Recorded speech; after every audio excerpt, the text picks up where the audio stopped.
I do have one more question for you. One more question. Why do you not have a permit?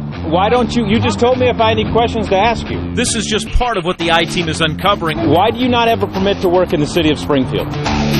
In what appears to be a tree trimming business loophole. I understand. We don't work. First of all, I don't know who you are. I'm his son. I help him out with the business. Okay. Ohio laws provide little protection against what News Center 7 discovered in one of the Miami Valley's top consumer complaints. We look at what you must do to keep from becoming a victim. And those consumer complaints, which the I-Team spent the last month reviewing, showed some Miami Valley tree trimming businesses are at the top of two lists. Company names reported to both the Ohio Attorney General's office and the Better Business Bureau. In fact, the BBB told me tree service companies are the third most complained about industry here in Ohio. Compare that to around the country, and that industry does not even make the BBB's top 25. The I-Team tracked down two of the most complained about companies' owners. Neither was happy to see me. That familiar springtime sound means lots of. Hung out there, and it was about 30 feet. Peter Miller lives in Kettering. And they came by and asked if, I needed some work. He is talking about Quality Care Tree Service out of Springfield. He agreed to pay $300 to $400 to do work on 2 trees. When he could not tell if any work was done on the front tree, he called the company twice. I just wanted you to come out and tell me what you did. Show me what you did. I didn't want any money back. So like, here's some work for you. And then there is LaShawna Thompson's story in Trotwood. She asked we not show her face. She told the I-Team a different Springfield company, Care-A-Lot Tree Service, never finished work at her house. A crew, she said, left with her money, left debris on the ground, and never returned to finish the job. Were they aggressive in wanting their money even though the work had not been done? Yes, they were. The owner's son really pressed the issue that day, that evening, even though the work wasn't complete, that they had to have the check. And then David Hatfield said Care-A-Lot Tree Service never finished the job at his Lima home. He sent the I-Team these pictures, saying he felt pressured to pay up front. I checked with the Ohio Secretary of State's office. It turns out neither of these companies is licensed with the state. The state told me they should not have even been doing business. These companies are F-rated or have a very low rating with your Better Business Bureau. They hide from the Better Business Bureau. Hey, how you guys doing? So I hit the streets of Springfield to get answers. I'm James Brown from Channel 7. I tracked down the owners of Care-A-Lot Tree Service. We have a lot of complaints, and I tried to address some of them. Sure. I can't get to all of them. Listen as I read what customer David Hatfield from Lima wanted Care-A-Lot Tree Service to do. I would like for them to come and finish the job or reimburse me of at least $300 so I can get it done by somebody else. I want $300, you know what I mean? And when I asked Anderson about LaShawna Thompson's claims in Trotwood... Why would you write a check out if they're not done with the job? Okay. You just don't do that. But here on 12/11 of last year, check was collected on 11/23, even though your work was incomplete. Why would you have taken the check? Exactly. I wasn't there to take the check. Why would they give the check? But somebody on behalf of your company and I took the get check. that. I'm not saying they didn't. Yeah. As for Mr. Miller's concerns in Kettering... And he said he did the outside work, which would be these marks. Justin Bozier, the owner of Quality Care Tree Service, reluctantly agreed to meet me and talk about the work his crew did here in August. He should have walked you through the yard and walked you around to your approval. You didn't have to pay him. Miller told Bozier he just wanted the company he hired to call him back. But should it have taken me 8 months later? No. See, I just told you that if he'd have called again, I'd have had his number and called him. I had to get the address from you. I don't have this man's phone number or address. I couldn't find the contract. Both agreed to set up a time to have a crew come back and trim the tree to Miller's satisfaction. As for Care-A-Lot Tree Service...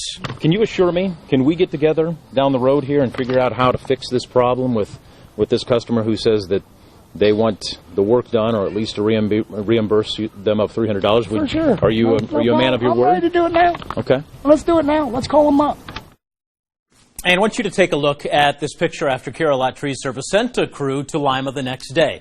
The customer told the I-Team the work was finished, finally to his satisfaction. And that same day, Kara Lott also returned the $400 that charged LaShawna Thompson in Trotwood. She said if it were not for the I-Team's reporting, she did not think her problem would have ever been solved. And I also told both owners that I was going to keep monitoring them, and I will track them down again to see if they are registered, first of all, with the state, and follow up on any new complaints. Now remember, the big picture here, folks, as the I-Team discovered, state law does not require licensed contractors, but various Ohio cities do. So you need to check out in your own community to see if the particular company and it has a license to work in that community. And the best advice is what Kara Lott's owner told me: you should never pay anybody until the complete job is done. And that's just one part of the advice the BBB gave the I-Team. We posted that for you on the I-Team section of WHIO.com. Plus, you can read about the top 5 riskiest scams in 2018 in our digital extra.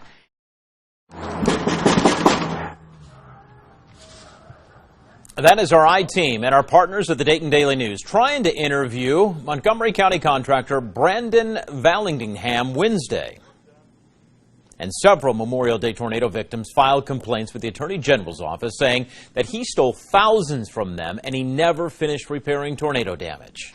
While Vallandigham would not answer the door 2 days ago, he was forced to answer the door when police arrested him today. He's in the Miami County Jail right now because police say before the tornadoes, he took $1,500 from a Piqua man but never fixed his roof. And leading up to today's arrest, the I-Team's Jim Oddie tells us there are similar rip-off stories from Memorial Day tornado survivors, including senior citizens, a single mother, and other Miami Valley homeowners. We're in a neighborhood in North Dayton, not too far from the border with Huber Heights. When the tornado hit, it came right down the street here, leaving homeowners looking for a reliable contractor to make repairs. In some neighborhoods, the tornado left them completely devastated. Others saw the damage limited to roofs and siding. That's what happened to Kathy and Larry Borgerding.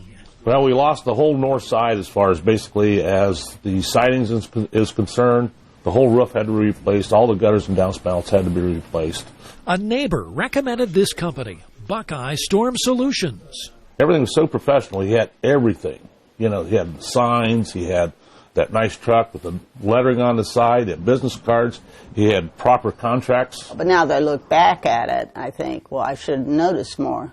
Things like the company's disappearance from the neighborhood as they saw other homes be repaired around them. Their contractor was nowhere to be found. Worse yet, he had their money up front. The more that he wouldn't at least return the phone call, the more upset I got. That's when the Borgerdings and other families called police. The company's owner is Miami Valley native Brandon Vallandigham. Our I-Team investigation led us to this property in West Carrollton, listed on the contractor's website. We found nothing but dogs barking inside. By the way, the building here had a very nice-looking roof. Later at this address, we found his truck, and yes, the plates read, Roof U. But when I rang the doorbell and knocked on the door again, nothing.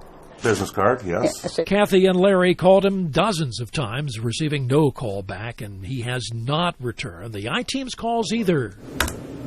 So we went digging through public records and found his company is registered with the state of Ohio, but does not have coverage through the state workers' compensation system, which is required.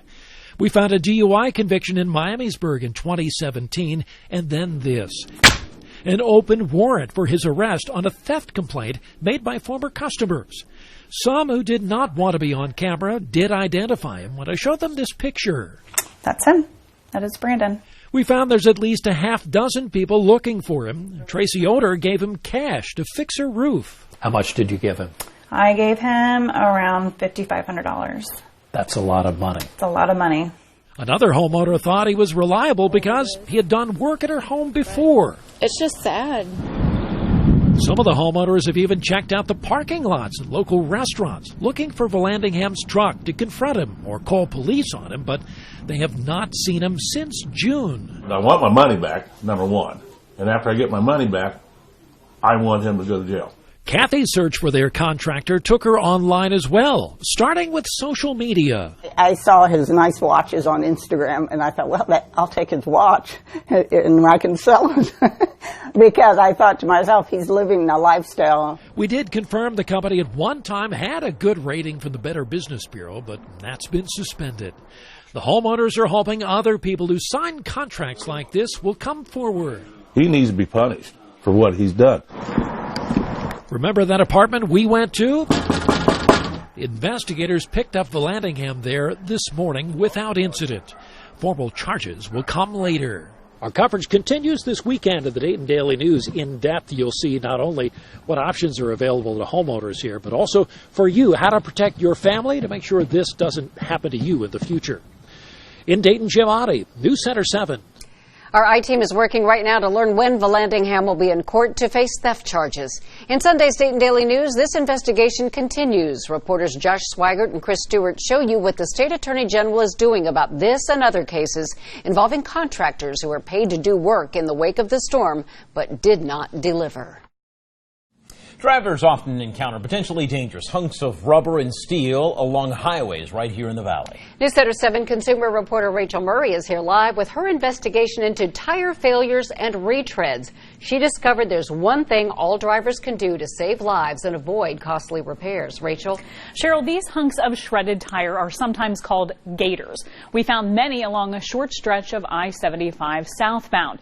Many drivers blame semi-tire retreads for this dangerous road hazard. I investigated and got some answers. We check in the truck. We log in.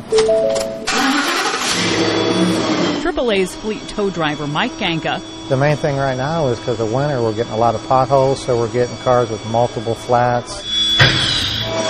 He handles 6 to 10 road service calls a day.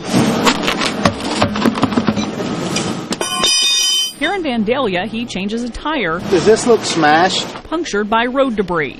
It's got a big screw in it. Therese Garrison says one type of highway debris scares her the most. And all the gator pieces that fall off the truck tires and big tires, it's just making havoc for our cars. Gators are tiny pieces, retreads, and sometimes nearly whole tires. They're one of the most common types of vehicle debris, according to AAA. Oh, you see it everywhere, and you don't know if to swerve, and if you hit it, it's going to hit underneath and tear up your car, and so it's a real problem. It kind of looks like a little alligator laying there, and then when it bites you, it does a little bit of damage. Here at Subaru of Dayton, GM Brad Hamilton tells me he's been bitten. My wife hit a gator on the road. All it did was tear up her fender liner. But he says the destruction can cost thousands of dollars, and he showed me how the damage is often hidden. And shred your fender liner, go underneath your vehicle, maybe take out some wiring. How many crashes and how much damage do retreads and other tire chunks cause in Ohio? It turns out there's no clear answer. I checked, and the Ohio Department of Public Safety lumps tire failures in the general equipment failure category. The most recent stats from 2017 show the total for these crashes is 761, with 2 fatalities. Here at Grismer Tire's commercial division in Dayton, operations manager Butch Settles tells me they've been retreading since 1932, and the result is a safe tire. Everybody thinks, oh, there's a gator on the side of the road, somebody's retread came apart. We have a less than 1% failure rate on our retread products, and we are the only retread plant that can say that. News Center 7 got a behind-the-scenes look at the 8-step retreading process. He's looking for a spark of electricity, and he'll see the reflection of that spark in the mirror. That spark uncovers hidden flaws. Step 2, air pocket detection. Next, the buffer. And prepares the surface for the new rubber to be installed. The 4th step, removing flaws and repair. Step 5, branding and extruding. 6. This is the building process. Step 7, this contraption evens the pressure. And finally, curing in this. It's an enclave Settle says the finished product costs about half that of a new tire, saving money for school districts, trucking companies, and airlines. Retreads also save tires from landfills and use less oil to produce. This 2009 study from the University of Michigan Transportation Research Institute found tire failure due to the retread manufacturing process was under 15%. The study concluded that the best way to keep gators to a minimum is simple. You need to check them every day or every other day. You've got to keep an eye on the air pressure. It will save money and lives. And now if you spot a gator in your lane on the highway, all of our experts say do not swerve. To avoid an accident, it's best to run over any tire pieces you encounter and check for any damage as soon as you can do so safely. Reporting live, Rachel Murray, News Center 7. Thank you, Rachel. We have much more on our special investigation on our WHIO News app, including 6 ways to avoid rubber roadkill and safely share the road with semi-trucks.